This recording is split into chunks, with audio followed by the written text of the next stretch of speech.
Hello, dear ladies and dear gentlemen that are today here with us on live Facebook with our dear friend and our dear mentor, Dr. Kausthub Desikachar. Hello, Kausthub.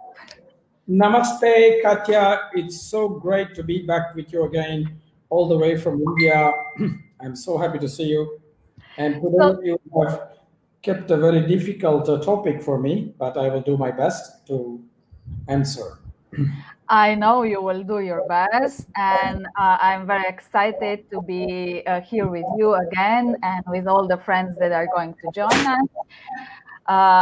Thank you, dear friends, to join us. And let me see first if everything is okay. Looks like Michaela is already here with us. Great.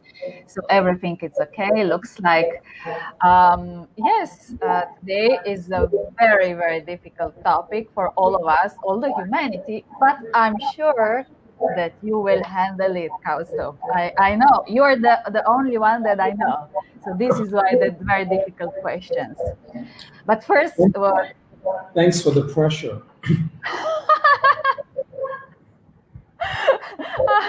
it's the truth, yes. So, before we really start this very interesting interview, let me introduce first our guest today. Dr. Kausthub Desikachar is a yoga teacher, is yoga therapist. It's also a spiritual mentor, and it's someone who is at the same time very, very funny, very deep, very intelligent, and also very, very practical. All of us that are studying with him online mostly now, or before on physically, or have one-to-one sessions. We know. Kausthub, can you hear us? This is this is about you. You should listen. So yeah. As we all that we know him, we know how he works. But for all of you that you don't know him, he is really a profound and deep teacher. And this is why we today decide also to speak about something that is with our humanity, with the humans since existence. My name is Katja Ucic. I'm a yoga therapist. I am a coach. I'm a yoga teacher, and I am also a therapist for the gifted people. I'm a student of Dr. Kausthub Desikachar now for years, and I'm very glad that I can help in joining this community of around Kausthub and all the others that are interesting about yoga and spiritual stuff that we talk in these quarantine times about the things that are more light than dark. So at that time, I would like to say that Slovenia is off pandemic from today. So we are out for now. I'm very happy for Slovenia that it's going back to normal. So Kausthub, maybe it's time now for you. You can listen. Can you hear me, Kausthub? It's okay. Yeah. Perfect. So after this introduction, I invite you, Kausthub, to chant a little bit, chant for us to start this interview. Thank you, Katya, for the beautiful introduction. Yeah. Let's begin with a protective chant. That is usually the first chant that is done between the teacher and the student.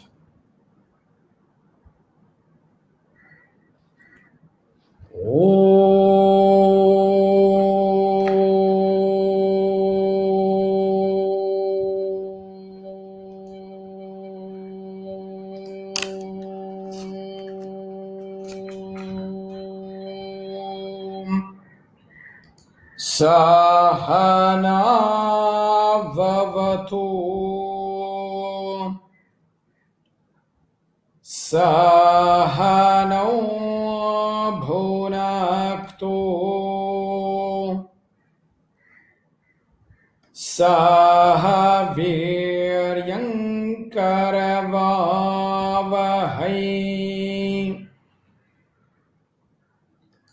तेजस्विनावधीतमस्तु मा विद्विषावहै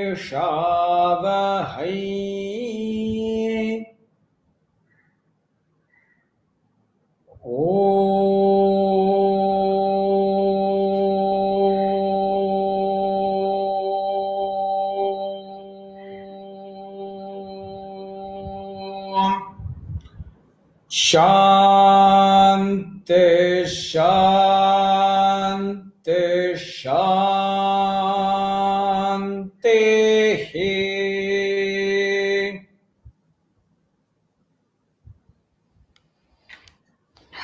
Wow, this was very, very nice. Thank you. So, why we decided to talk about divine today? Because without this spiritual part of our life, humans actually, we don't have meaning. It looks like that we search this all over the history. We are searching all over our dear Mother Earth. And this is why also religions in the end are so tempting, and at the same time also could be dangerous. So before we start, I would like to have a small disclaimer that I prepare and we agree. So we will not address religion here. We will address divine. We will address the intelligence that is beyond our understanding. And any words that here will be maybe speak about religion or some parts of certain religion will be purely because of the better understanding and not of any discrimination.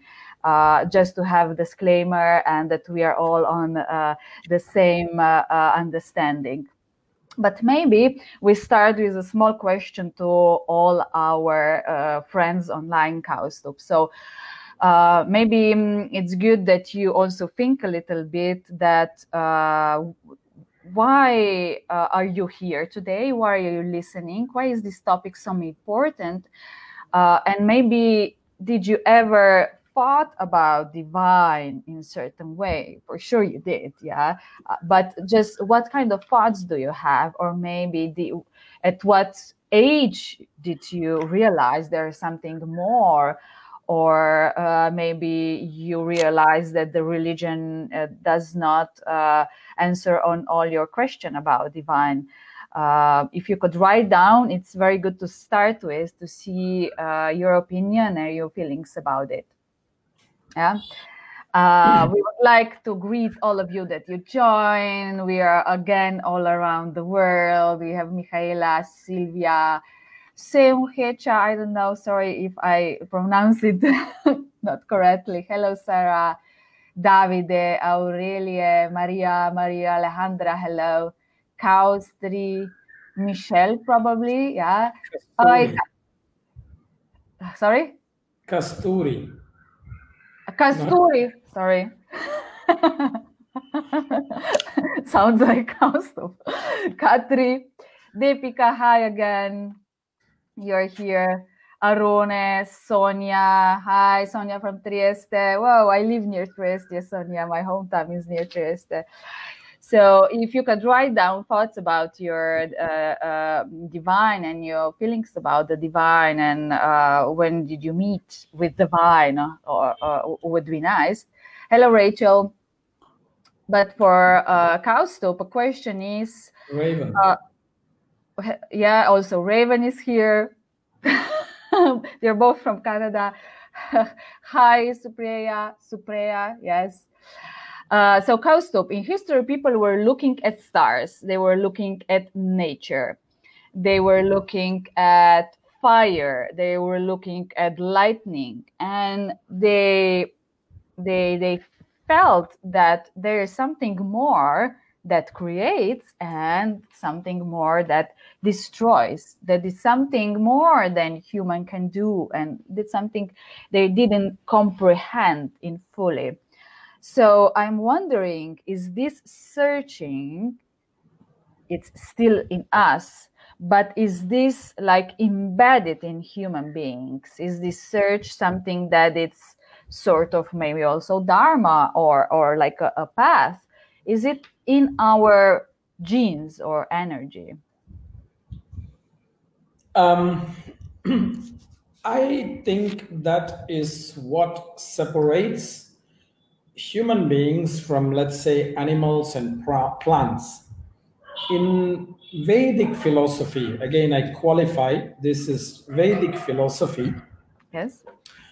They say that the difference between human beings and other sentient beings, but which are not human, like plants and animals, is that we have two more purposes of life than just the animals and plants.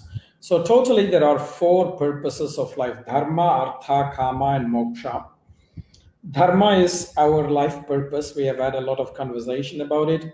Mm-hmm. Artha is basically resources that sustain our life, like food, water, shelter, etc.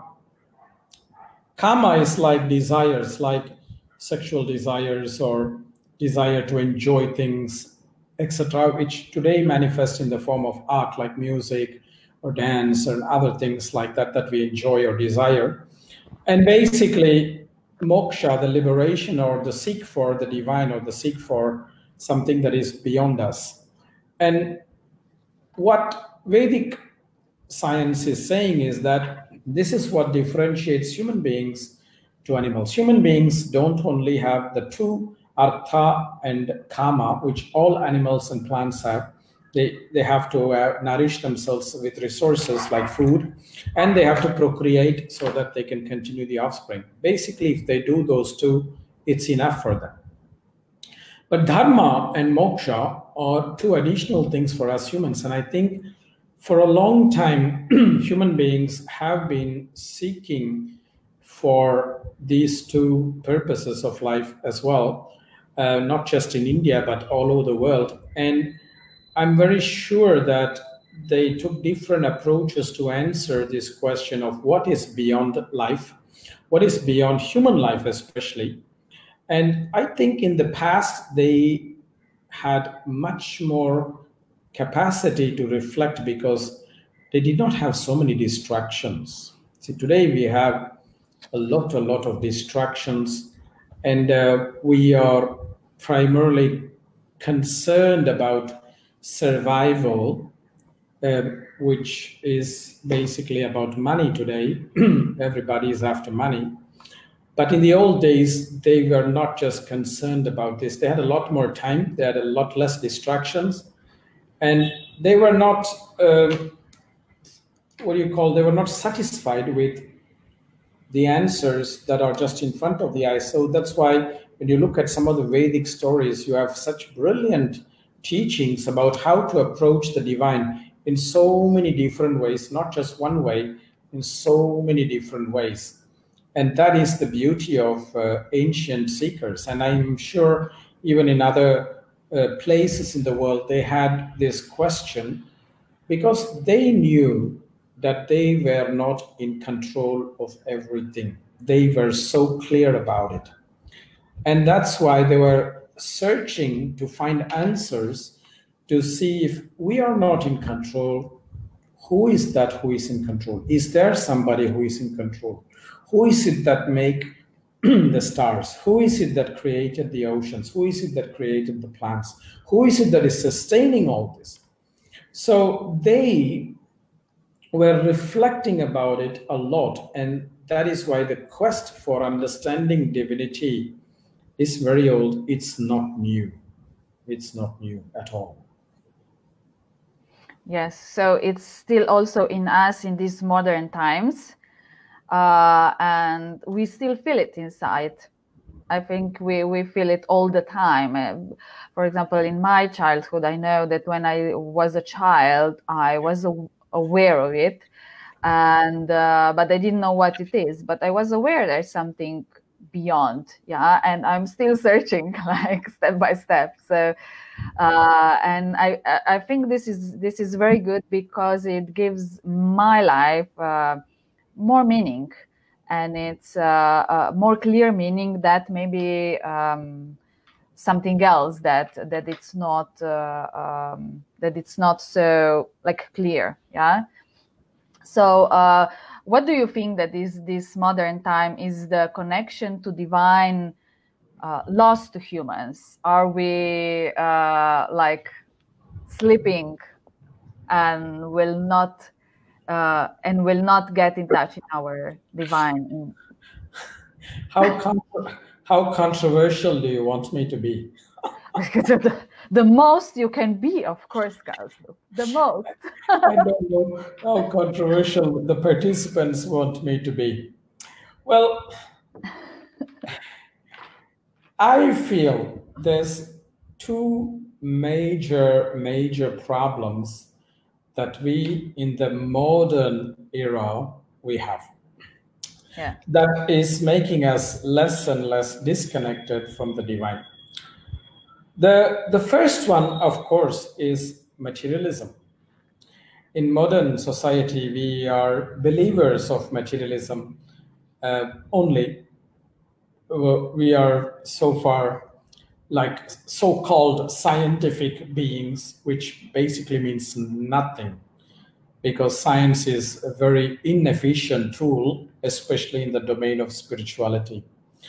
And even if we leave science apart, we are very materialistic because we are brainwashed by advertisements of companies and marketing agencies that somehow we find all the answers in the products that they are selling. So in some way, we have this as the problem. I put all of this as, whether it's science or advertising, as this umbrella that is called as materialism. And that is one reason why we are disconnected. The other part, which is the more controversial part, and I'm hesitating how best to say that, so I'm scratching my head. I think the second part is that we have a problem with the divine because of religion. Because religion is asking us to understand the divine through a container of religion. So I have this cup, and this cup has a particular capacity, let's say 150 milliliters of water or tea it can take. The divine is infinite. With this cup, I cannot fill the ocean in this cup. And that's why I strongly believe that God or divine is too big to fit into any religion. And that's the other problem, because those who are non-scientific, who are religious, would like to define the divine only through the structure that they see as their religion. And this creates a lot of conflict because in reality, the divine is beyond boundaries. And unfortunately, religion is a boundary because it limits people from seeing things in a much more open way. We, of course, need some boundaries. There is no doubt about it. We need some boundaries. Religion is one of them, which we may need. But if we see the divine only through our religion, this becomes a problem. That's why I've been very fortunate, because my father, my teacher, never gave me this kind of education. And that's why I'm able to relate with the divine, whether it's through the temple that I belong to, that my family belongs to, or I also go to church and pray. When I'm in Belgium, for example, I've often gone and prayed in the church that is very close to the flagey where we do the training. I pray. I've prayed in mosques. I've visited many synagogues, and I've also visited many pagan places of worship, like the trees or the caves or the mountains, which have no religious association. Because that is how I have been educated by my father, my teacher, and I've been very lucky for that. So he has taught me to see the divine beyond only a scope of a religious, what do you call, instrument. And that is the second problem, which is that we become very fanatic about one or the other. Either we become fanatic about materialism or material science, and therefore we have problems with the divine, or we become fanatic about religion, and therefore we have problem with the divine. Because neither of these fanatic views or fundamental views is going to help us to have a relationship with the divine. And that is why I strongly feel that in the modern era, we are at a great disadvantage that we have because of these two big factors that we are disconnected from the divine. And that's my view. It's only my view. I may or may not be right. Yes, I can understand you. I feel the same. It looks like that we are outsourced our inner power to some religions or to advertising or to science. Yeah, it's the power that probably we have within us, and that's the question again for you, Kausthub. Is this power that we have within us that we can connect to the divine ourselves, to the divine, without any other churches or people, or but just from the within us? Is this lost? I think this is one of the things that separates spirituality and religion, because Yeah. I'm not an expert in all religions, but I know from many religions that they say that we need to go to a place of worship where the priest has access to the divine, and only Yeah. through that channel we can connect with the divine, which is totally the opposite of the spirituality of life, which is that each of us, we have the divine spark in all of us. And that's where the contradictions arise when people say that all are children of God. Then why somebody who belongs to another religion or another faith is not a children of God? Why is it that they are not a child of God? And that is where there is all the conflict comes. Whereas the true meaning of spirituality is that there is the spark of divine in each of us. Nobody is without the divine spark. And in fact, in the Vedic science, we are saying that there is the spark of divine in every creation of this world, even in garbage. There is a concept in Vedic philosophy that is called Daridra Narayana. Daridra means like garbage, literally. So we say that even in the garbage is existing the divine, because think about it, in one way, if you understand the divine is the creator of life, the source of nourishment, the sustainer of life, and the destroyer of life. Now if you look at anything in this world, anything can be a source of nourishment, a source of sustenance, and a source of destruction, all at different points of the time. Now we may think that something is garbage, but maybe some animals, like I see my ants or flies or insects, that are eating from the garbage, which means that's a source of nourishment for them. So even in that garbage exists the source of nourishment, the divine. And I think that is a very key point, that if we want to connect with the divine, we need to see the divine in everything. And that is one of the great teachings of the Bhagavad Gita, where Krishna is saying, I am in everything and everything is in me, which means that the divine is everywhere. There is no place that is devoid of the divine. And that's why we don't need to only go to a temple, a place of worship for the divine. We can worship the divine wherever we are. Wherever if we hold the divine in our heart, that is where the divine is. And this is very, very important for us to remember. And this is challenging, but it is important for us to remember. Yes, because probably if we still own that power to connection to the divine, and we don't outsource it to someone else, we need to be then responsible for that part also. Yeah, and this is then quite maybe heavy, maybe crazy, maybe scary, yeah, for some, because we are not used to, yeah. So if you are here with us, please introduce yourself from where you are. Would be very, very nice to know from where we are all around the world. And we already have some questions, Kausthub. I know. Yeah, so I noticed the first question is my dear Diana Gonzalez. yes, Diana Gonzalez is asking about. The question is, how can we explain that the divine is a creator, which is different from its creation? Are there two different substances, and the divine created the universe out of nowhere? Yes, so it's like a question about divine and as a creator. Yeah. Ajam ekam lohita krishnam. So in the beginning, there was only the one singular principle. That's why it's called Aja, which means the unborn. Mm-hmm. So the divine is not born out of anything. It is the unborn, the ancestor of all ancestors. And that's why sometimes we also call it Swayambhu. That means self manifest.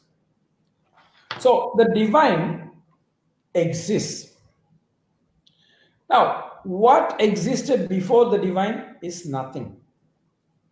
Because the divine is the first thing that existed. Now, the divine, which is singular, Bahvim Prajayantim, it created many. All the jivas it created. And because all these are coming from the divine, they have the divine itself.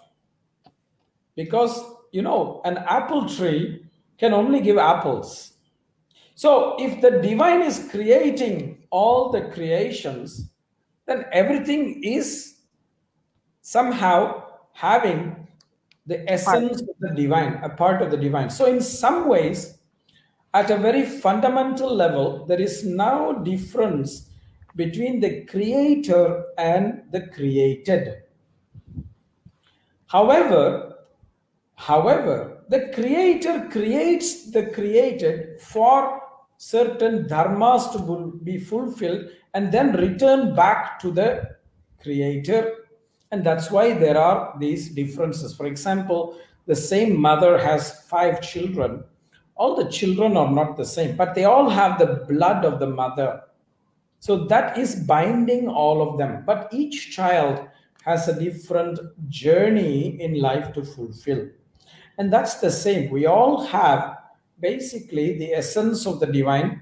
And that's why, and that divine is sitting in the heart. Mm-hmm. And that's why when we act from the heart, we will never make a mistake because the divine will guide us. But we move away from the heart and go somewhere else, usually to that empty space between the 2 ears, which makes a lot of noise because empty Yeah. space makes a lot of noise. Yeah. And that is why we outsource our decision making from the heart to the brain. And that's why we move further away from the divine. And I think that is the big problem. So, in essence, every aspect of creation has an aspect of the creator. That's why in Vedic tradition, nobody is actually good or bad in general because everyone is the creation of the divine. People only become bad because they lose that connection to the divine and they are acting from a place of non light. That's why we call the demons in the Vedic language Asura. Sura means light. Asura means the one who has disconnected from light.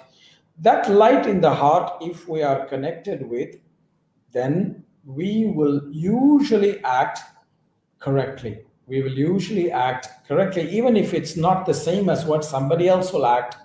We will always follow our heart and fulfill our destiny and our dharma. But asuras also were created then from divine, but they lost connection.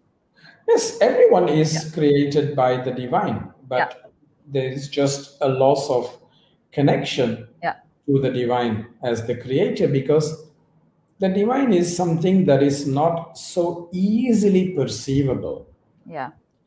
And matter is much more easily perceivable, and therefore we start to take the view that what we perceive is real and what we don't perceive is not real.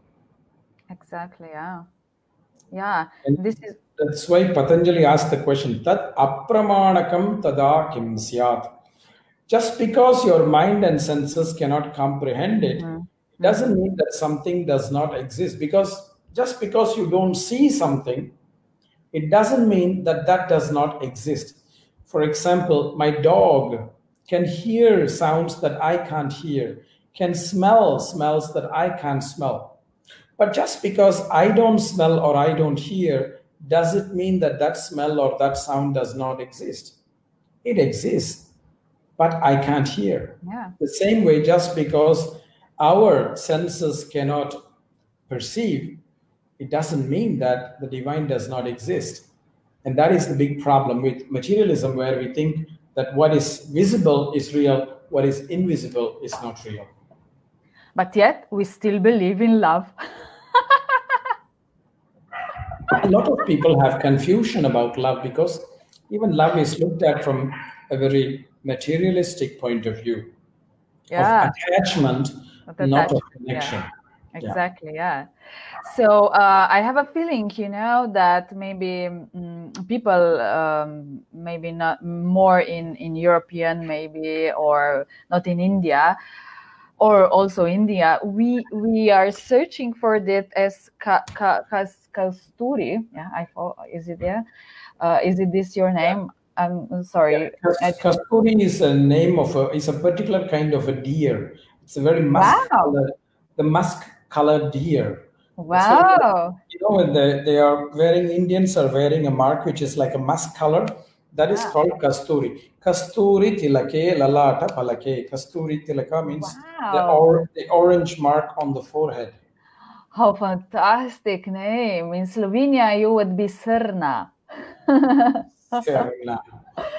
So what is Kasturi is asking is that we need one starting stage, like one God, one religion. So we need, it's like in us that we are searching for more, beyond, just to get it, like to get it somewhere there, to bring it down and experience it in the way we are experienced with five senses or mind. Yeah, but is it like that then? In some ways, it's like that. You talked a little bit about love. And so, for example, let's take a relationship, for example. Now, you can experience love through one relationship, or you can experience love through many relationships. Now, when you are fully connected in one relationship with love, you are fulfilled, and therefore you don't need to really search for other relationships of love. But the danger here is that you must not insist that the love that you have with a particular person is the best and is probably the only one. And that's the same thing with the divine. We may need one particular form of the divine for an easy relationship that we can have. So somebody may choose Jesus, somebody may choose Allah, somebody may choose Buddha, somebody may choose Hanuman, somebody may choose Vishnu, or somebody may choose Goddess Lakshmi, etc. Based on how they can connect with the divine form. Now, there's nothing wrong with that. And perhaps it's a very good way for somebody to be in relationship with the divine through a particular form, because formless may be very challenging, especially for the weaker mind. But to insist that their God, the form of the God that they are worshipping, is the only way, that's dangerous. Yeah. And I think that is where we need to be open minded. You have to acknowledge the diversity of even faith. And that is very, very important because each of us will relate with the divine differently, and the differences are okay. And Yeah. that's the beauty of the Vedic tradition, where there is many gods, many forms of gods, but ultimately there is only one deity which is beyond all these forms, which is not restricted to any one form. And that's why in the Vedic tradition they say that the God will appear in the form that a person can comprehend. So for a young child, maybe the God will appear as a young child. Maybe for a woman who wants to be a mother, the God will appear as the divine feminine who is full of fertility. For somebody who needs to search for light, maybe the God appears as a sun. For somebody who's looking for stability, maybe the God appears as a tree or a mountain. So, this is the beauty that the divine appears in the form that we are able to comprehend. But insisting that that form is the form that everybody should accept is like saying, my mother is the only mother and the best mother in this world. Now, that is not accurate, and that can be dangerous. Yes. So, Kasturi, you need one starting stage. Huh? It's very, very nice to reflect on that. Yeah. What actually you want from divine, how to show you one from one point. Yeah. She has Ananta Padmanabha Swami. She worships the divine in the form of the Vishnu lying on top of the snake, the thousand-headed snake. My This is God, her, this is her god. how powerful! And she's The, not Sarna. She's not a deer. She's powerful. the temple is very near where she Uh-huh. is living Well, in very Adia. good for you. So, yeah. So you were mentioning heart, Kausthub. Is there connection through chakras, maybe, to the divine? Yes, there is. Chakras are energy centers. And we believe that who brings energy is the divine. Energy is not coming from anybody else except the divine. So, if the chakras have energy, there is traditionally a divine that is supposed to be present.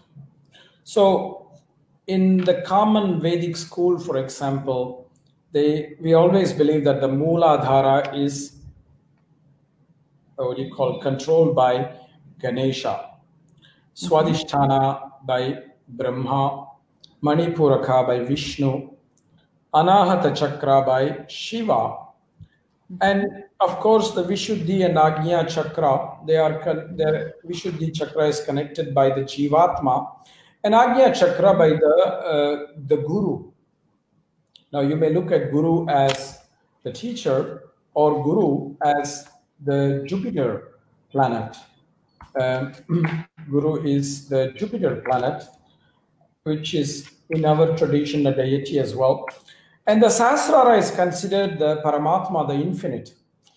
And beyond all of these seven chakras, we also believe that there is a hidden eighth chakra that is ruled by the goddess called Lalita, who is again an incarnation of the goddess Shakti, Shiva's wife. So, in Vedic tradition, we are attributing different deities to the divine because without the presence of the divine, there will be no energy. And that's why we say that the body is like a temple, and these different chakras are like different sanctums in the temple. If you go to an Indian temple, you'll find different sanctums in the temple where different deities are located. That's the same with the human body, where we are saying that there is these different deities in the temple, which is our body, which bring different energy to these chakras. And why we have some problems in the chakras is because We are not visiting these deities in this temple. We are not nourishing or we are not praying in this temple, the human body. And that's why I keep saying to all the people I teach that yoga is not about working with the body, yoga is about working with energy. So Mhm. even asana practice or pranayama practice, etc., is a form of prayer. It's not a form of exercise. Exactly. Yeah. So we can go with this in to Maria Alejandra Sierra Hernandez question. She's a long Uh, name from Colombia, she is. Hi from Colombia. Wow, great. So, following your thinking, Kausthub, about spiritual universality in our cultures, could you please explain your concept of spiritual science of yoga? I have very big conflict with that question because there is a conflict with the word spiritual science. Because I'm not Yeah. sure what she means by spiritual science, because spirituality and science, they are not necessarily going hand in hand. But what I would like to say, how yoga views spirituality. How yoga views spirituality is very simple. That each one of us, we have a spirit that is called Purusha, that is given a vehicle of operation, a vehicle of acting, that is the Prakriti, the body, the mind, the senses, that is the Prakriti. And each of us, we have to fulfill our dharma so that we can find liberation and go back to the seat of the creator, the Ishvara, who is the special Purusha. So the way yoga looks at spirituality is that we have a special dharma to fulfill, and that is why we have been given a particular body, a particular mind, a particular set of senses, a particular constitution, so that we are able to have an advantage to fulfill that potential, because that potential is something that we need to finish in order to find liberation, to free ourselves from this cycle of birth and rebirth. So we have gone back to the creator. So this is how yoga looks at the spiritual science. And yoga is saying the divine is a special Purusha, somebody who is like our Mhm. teacher, our guide. And that's the beauty of yoga, which is yoga is not presenting the divine as the creator, sustainer, or destroyer.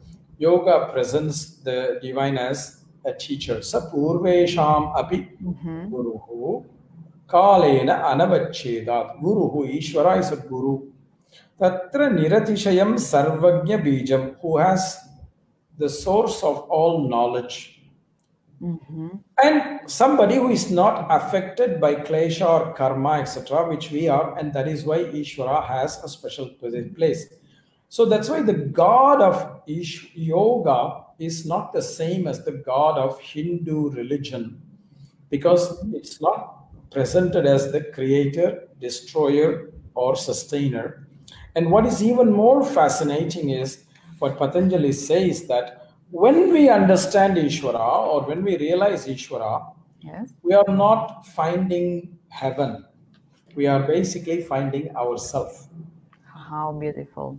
You know, the Suttajjapaha Tadartha Bhavanam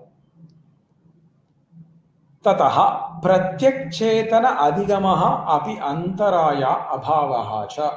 We find that when we are seeking liberation, when we relate more and more with God, we find ourselves. Not, we are not going to heaven. That's not something that yoga is saying. Please. Great. So, what is divine then? So you said it's Ishvara, and but how can you how can you answer? I know it's a difficult question. It's very simple, but what is divine? In my understanding, it's very simple. It's in the word itself, divine, deva. It's done one that brings light. The word deva or the divine, even in English we call it divine, maybe Latin is divino. In Sanskrit, the word comes from the root Diva Prakasha. Diva Prakasha means light, the one that brings lightness. So when we are connected with the divine, we feel lightness, not heaviness. We feel lightness, not darkness. So in any way you look at it, divine is a source of light. So even that's why Patanjali uses the word Ishvara, means the one who has Aishwaryam. That means one who is radiant, who is glowing, Mm. full of light. Mhm. And that's how I understand the divine. The divine is an antidote to darkness. That's as simple as that. Yeah. The divine is an antidote to heaviness and darkness. That's all. And the battle is in us. Of course, the battle is always within us. If somebody says something bad about us, if it affects us, then we are allowing that to affect us. So the battle is always within us. Yeah. So actually, it makes me think how very important we are, humans, to be a vessel of that kind of, let's say, battle, inner battle, and that maybe it's a little bit more easier for us when we understand that we are a vessel for a battle between light and dark, and that divine Ishvara is there, and we can just simply get help from divine, from Ishvara. Is there any system of divine? Does divine has any sort of story? Like, in 1,000 million years, I will be. I want to rest, and then everything will be okay. Is there any story about it? Any system? We want to have it. We want to have it as a religion in the in the end. To I put it was like, just going to say the moment you kind of give these kind of stories, you are yeah, limiting the scope of the divine because the divine can be part of every story because it is not bound to one story. yeah. So there is no particular story only for the divine. That's why when you look at the Upanishads, there's, for example, we have what is called 108 Upanishads. Each one is talking about the divine in a different way. It's the same divine, but they are talking about it. So there's so many stories for the divine because the divine will manifest in so many different forms, Yeah, in so yeah. many different ways. How the divine will touch you is very different from how the divine will touch me, very different from how the divine will touch a child, and very different from how a divine will touch an elder person, etc. So we must avoid this temptation to put everything in a box, including the divine, because we will never find a box big enough to fit the divine. Mm-hmm. So And then, we can't package the divine yeah. like we can package Yes, products. yes, exactly. So, beside the rule of a vehicle of for battle of light and dark, is there any other rule of that humans have?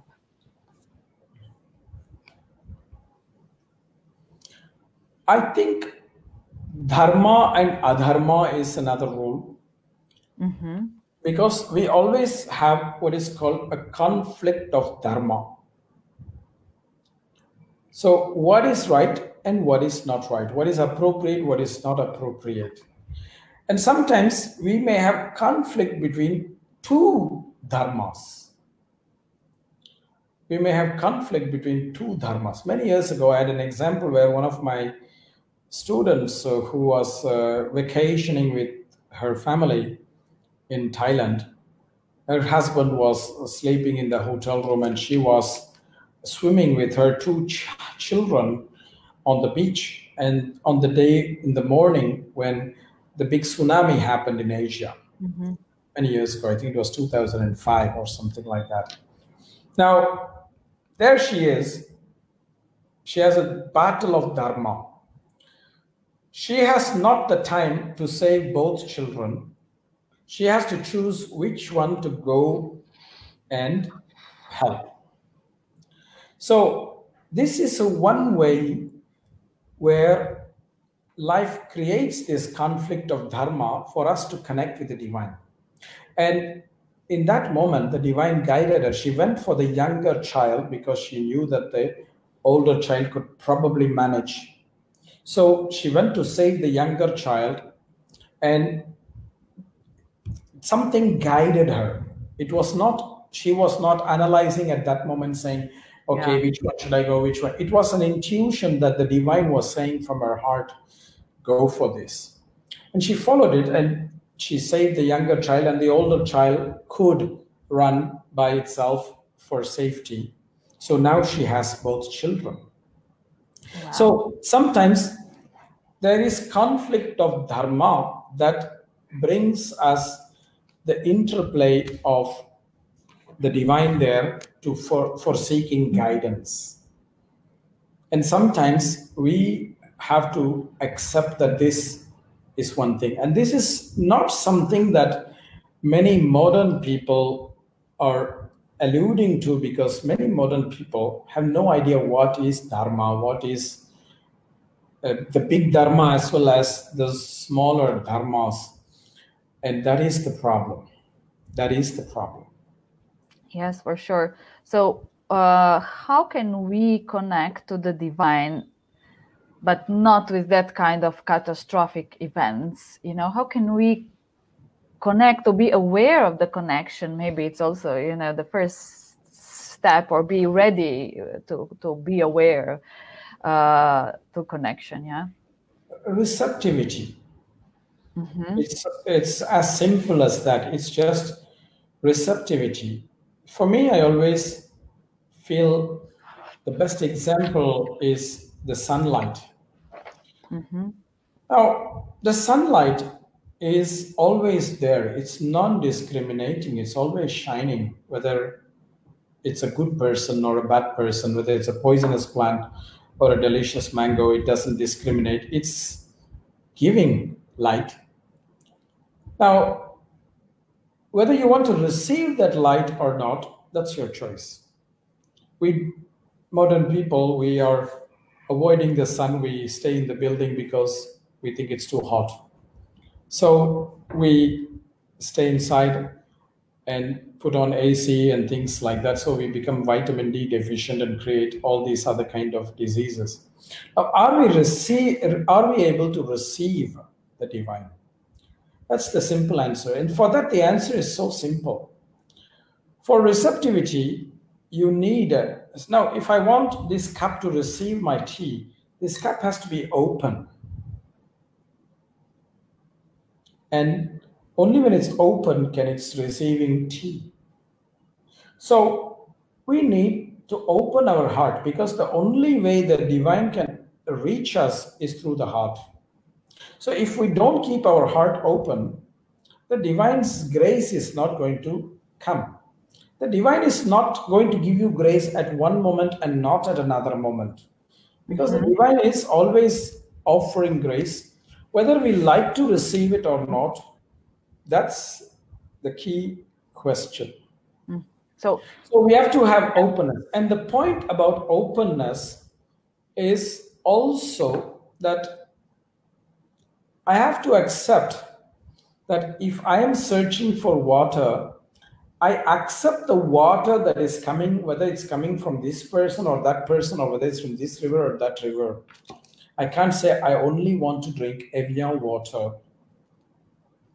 When we are open to the grace of the divine, the grace will come in different ways, maybe not always the way we expect. If we want to control the way we receive grace, we are not relating with the divine. We are working with our ego. yes. Because the grace of the divine can come in unexpected forms. The grace of the divine can come in unexpected forms. So we also need to be alert on all these things going on around us. But sometimes I'll give you my own personal experience with the corona. When the first time the corona problem started in the beginning, I was so agitated a little bit, saying, my God, this corona has destroyed my teaching. opportunities or my teaching chances, and I really like teaching and things like that. Mm-hmm. But I'm teaching. It's just that there is a different form. So if I am not open to receive that grace, I would be depressed saying, my God, I don't have the opportunity to teach. I don't have the opportunity to teach. But I'm teaching from my house in a different way, reaching different kind of people and reaching even new people that usually I would not have met. There are many people who may not come to a seminar live because they're in another continent or another Yeah. country. But now I'm able to even reach them. I don't think I have been to Colombia, so I don't think I would have met students from Colombia. But now you see in every one of our interviews, there is Maria from Colombia. Alejandra Sierra Hernandez. Yes, Yes. very long name. Yeah. And I'm sure her husband is sitting next to her, listening as well. Great. So this is the capacity of the grace. The grace Yeah. comes in forms that we don't expect. If we want to control the form through which we receive grace, then we are not in the domain of the divine because we can't control the divine.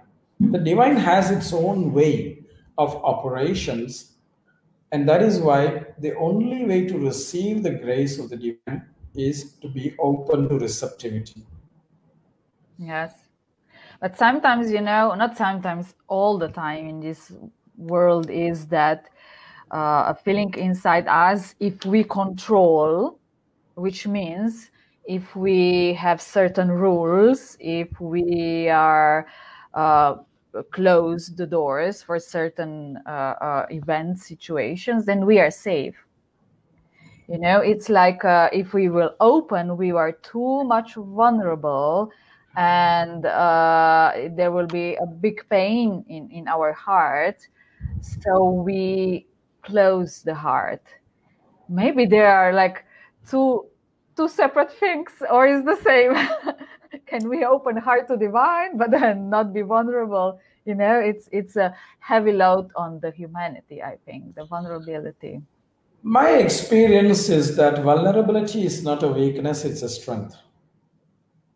Mm-hmm. And we just need to learn from vulnerable moments. If it hurts, we have to think about why is it that something is hurting.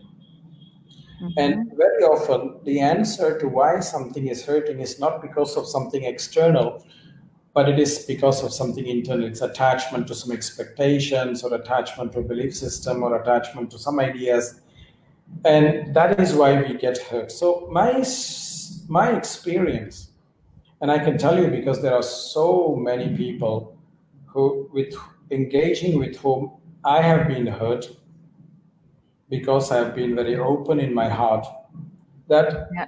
I want to close my heart, but that is not really the way forward. You have to keep your heart open even if you're hurt, because vulnerability is not a weakness, it is a strength. We don't have to repeat the same mistake, but we need to keep moving on, and we need to keep our heart open. There is no other way to receive the grace of the divine. That's really been my experience. And one of the best tools that helps us to open the heart, in my experience, personally for myself and for many people I've taught, is mantra practice, and whatever the language, and also somehow the words that we talk about ourselves and about others, etc. Think about it. We are talking about bad things about ourselves. So many people say bad things about oneself, that we are not good enough, that this is that, etc. Yeah. And here, what I'm saying is going to excite you, as well as my dear English teacher Sarah, who is sitting somewhere here on the other side of Facebook. What's language? It's called a spelling. Words are spelling. Spell. So you're going to get excited because words are like spells. That's what mantras are. It's spells. And therefore, if you say something bad about yourself or about anything else, you're only casting a spell on yourself. And you say something bad about other people also, in some way, you're only casting that spell on yourself. because it's coming from your bad place. And I think this is why mantras are never negative. Yes. In my mantra class seminars, I've always told one of the definitions of the mantra is tat chodakeshu mantra kyaha. Mantra is something that is always positive. Mantra is never something that is negative. And I think that is another key reason why mantras are a very powerful way to open the heart so that we are able to receive the grace of the divine. Now, we call it mantra. Perhaps in other religions, you call it prayer. It's the same thing. It's through that way you are opening your heart. There's no other way. Mm-hmm. So Rebecca is asking, you alluded to Jivatma and Paramatma. How is that different to Purusha that's within us and the ultimate divine Purusha? Jivatma is a synonym for Purusha. Paramatma is a synonym for the divine Purusha or Purusha Vishesha, as we call.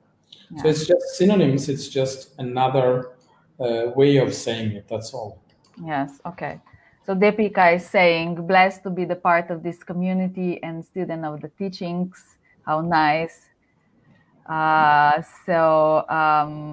Fatima, so grateful for being able to reach your teaching from home. This is very good. Yeah, very nice. Yeah. So a question for you, Kausthub. How are we, is it divine is everywhere and it's also in us. So how are we connected to each other through that divine, talking about community and so on?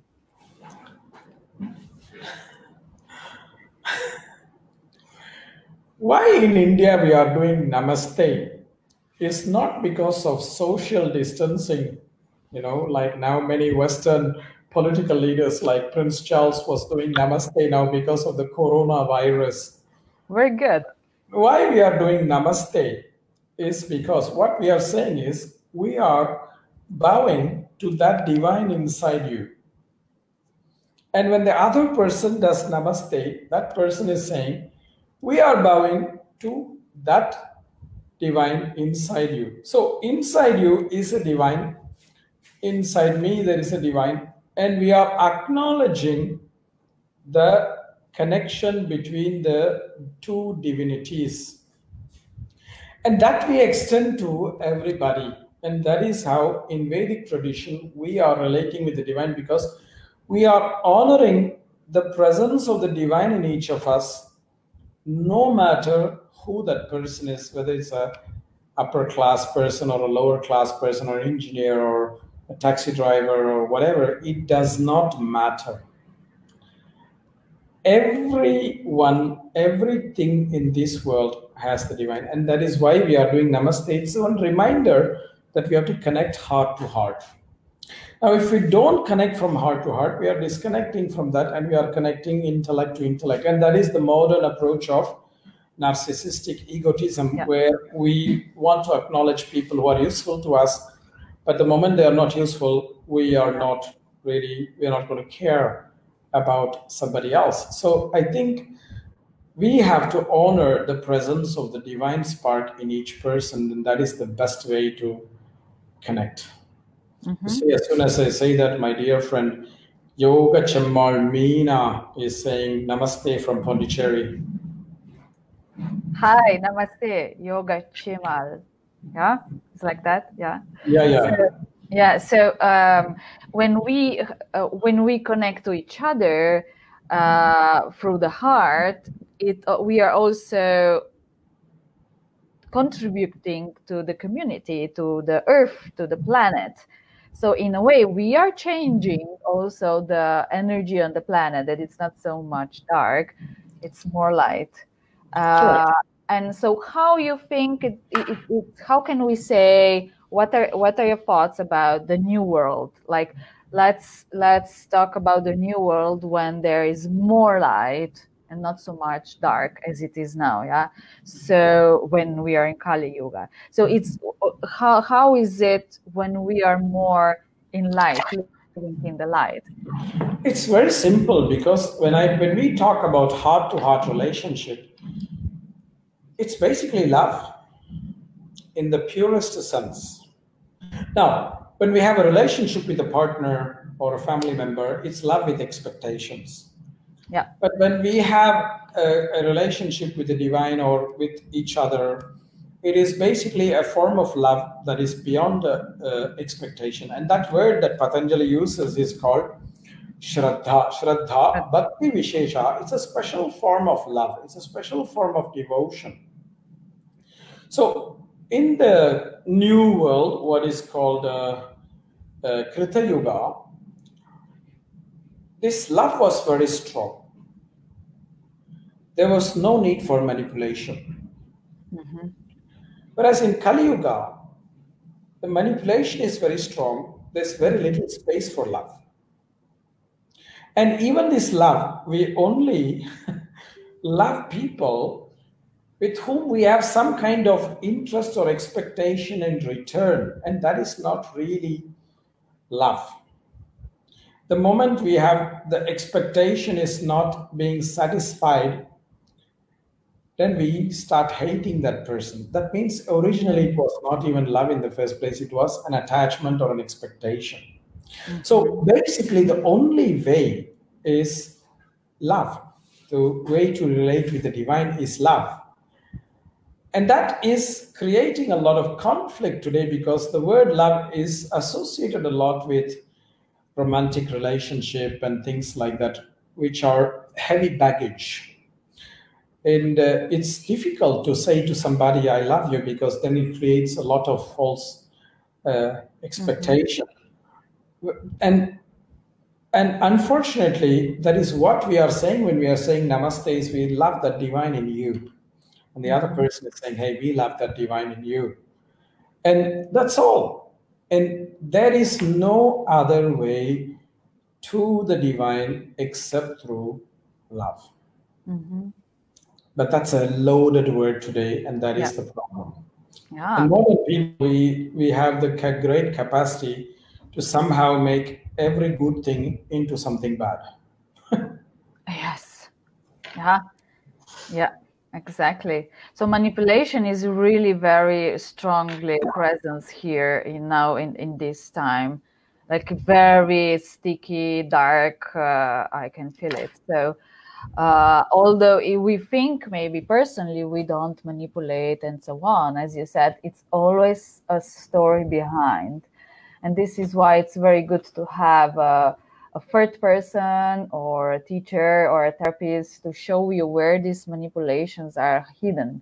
Because manipulations are very, very, very, very clever. They are hidden in our subconscious very much. Yeah. Correct. And since you talked about you being neighbor to Italy, I think there's a word even called Machiavelli. There was a guy called Machiavelli from Italy long ago, and an English word was born out of it, which is like a very heavy form of manipulation, political manipulation, and that is very common now. Yeah, very common now. So we have to. So how do we open? Are there any tools, Kausthub, to open the heart to the divine, or all our chakras? Tools.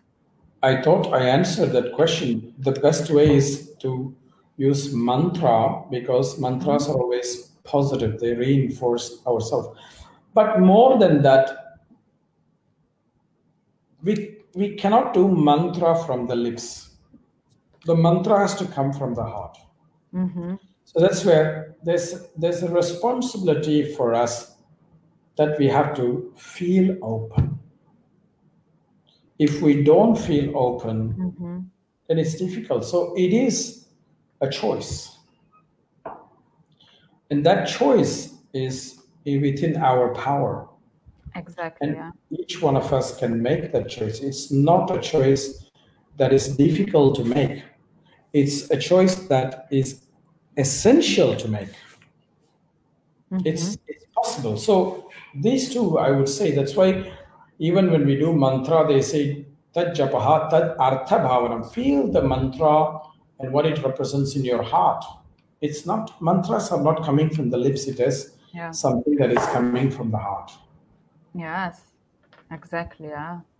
Yeah, I have this feeling with mantra. Yeah, first it was the first few years was like just repeating, but then slowly they actually synced into the energy, and it's very different feeling now for sure.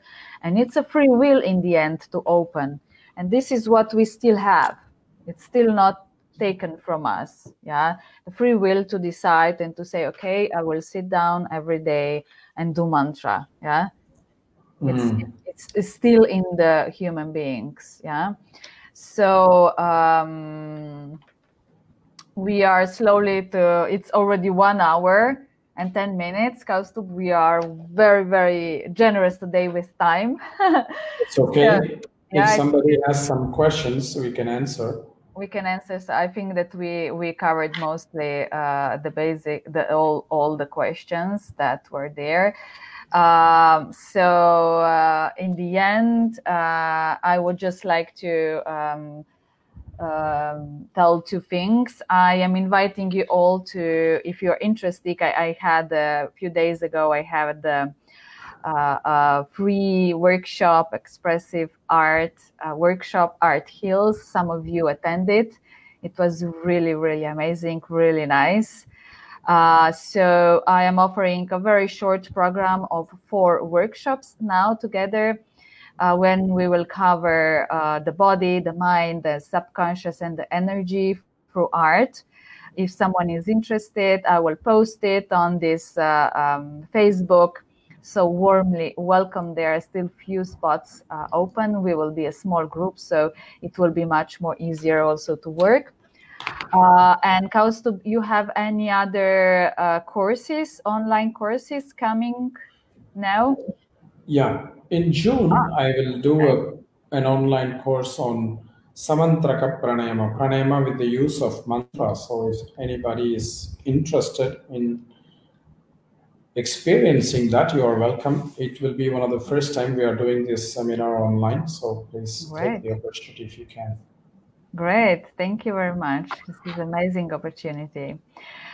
So for all of you, I am also have another information. We are going to have these interviews now at a little different time.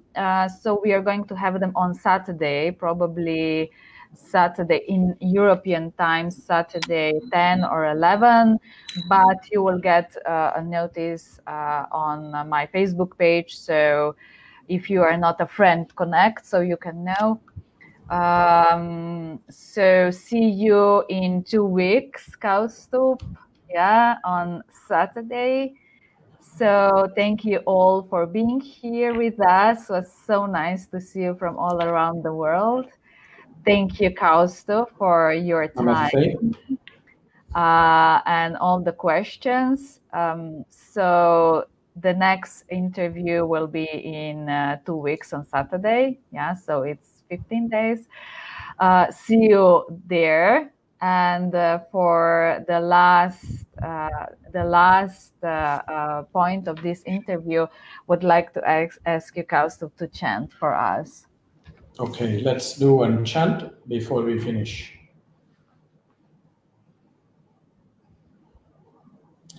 This chant is trying to uh, express the feeling that one may have when they experience the divine. Mm.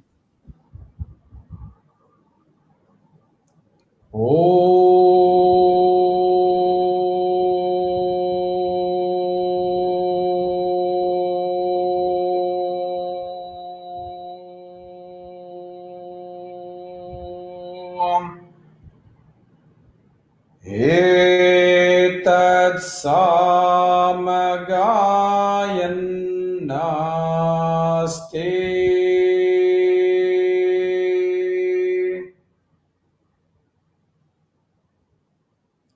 ha.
Ahamasmi prathamaja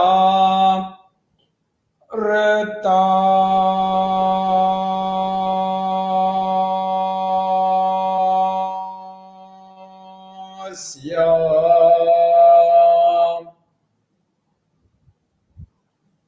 Purvandevebhyo Amritasya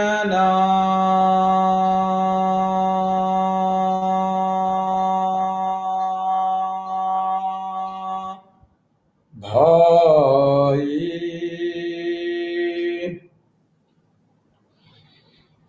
yo madadati sa idevama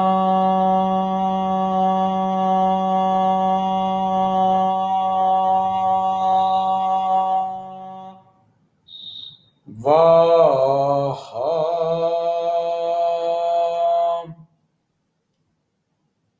Ahamannamannamadanta Madmi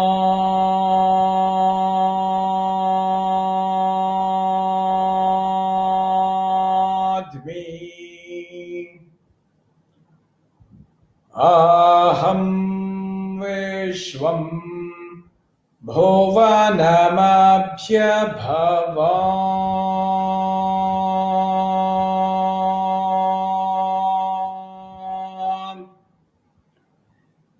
Suvarna Jyotihi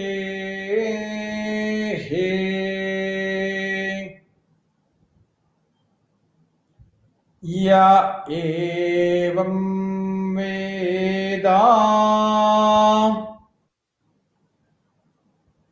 Etyupanishat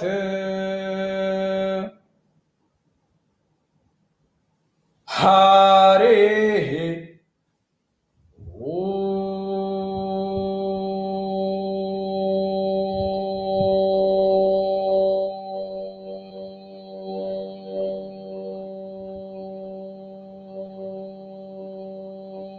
Om Shanti Shanti Shanti